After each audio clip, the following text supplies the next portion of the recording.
Hello guys, welcome back for another video of Service Reset my car. Today I'm going to show you a cool trick of a BMW F10. I hope you enjoyed the video. Before we start, I want to mention our YouTube channel, Service Reset my car.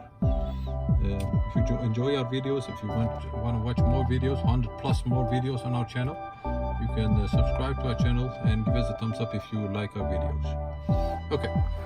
And this is a trick I just learned recently, and I want to share this with you. Like this, if we start the car and the gear, I'm gonna put it to manual mode, and if I now stop the car again, so yes, stop the engine. As you can see, the remote stick automatically goes to power.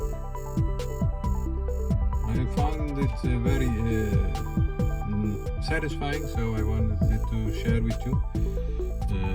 Did you like it, and did you subscribe to our channel? Give us a thumbs up if you like the video. See you next time with another video. Bye bye.